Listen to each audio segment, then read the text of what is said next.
A new analysis released Thursday morning buttresses a growing body of evidence that the Senate's Cassidy-Graham healthcare bill would slash federal spending on health coverage and cause most states to lose billions of dollars in such aid. According to the report by the Kaiser Family Foundation, the Republican plan to dismantle much of the Affordable Care would cut federal spending on health insurance by an average of 11% between 2020 and 2026 in the 31 states, plus the District of Columbia, that have expanded their Medicaid programs under the law.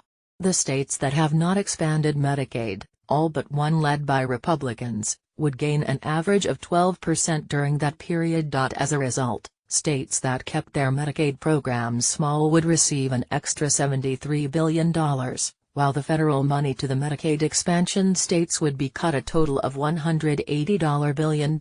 Overall, the analysis by Kaiser, a respected health policy organization, predicts a slightly smaller decrease than other assessments of government spending. The pending bill, which is known by the names of its primary sponsors, Senators Bill Cassidy of Louisiana and Lindsey Graham of South Carolina, would abolish key aspects of the ACA, replacing most of the law's rules with block grants to states and ending the way Medicaid has worked for more than a half-century. Using a different method of calculating the legislation's effects, Kaiser forecasts an overall reduction of $160 billion between 2020, when most of the bill's changes would begin, and 2026, when it would stop funding the block grants. That compares with $215 billion less in federal spending predicted in an analysis this week by Avalere Health, a consulting firm, and $243 billion in a report by a liberal think tank, the Center on Budget and Policy Priorities.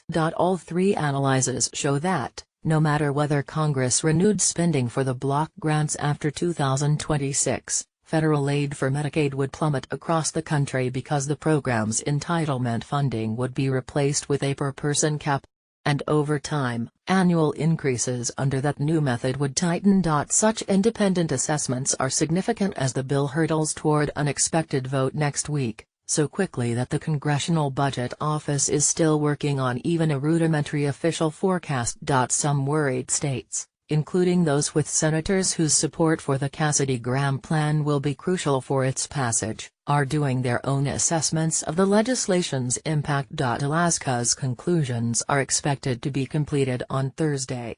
That state is significant politically because its governor, Bill Walker, an independent, is one of 10 who signed a letter this week opposing the bill. Alaska Senator Lisa Murkowski, a Republican, is widely considered a key swing vote on the measure. In Colorado, an analysis already indicates that it would lose more than $1 billion annually in federal funding by 2025. In 2027, when the block grant money ends, this amount would increase to nearly $3 billion annually.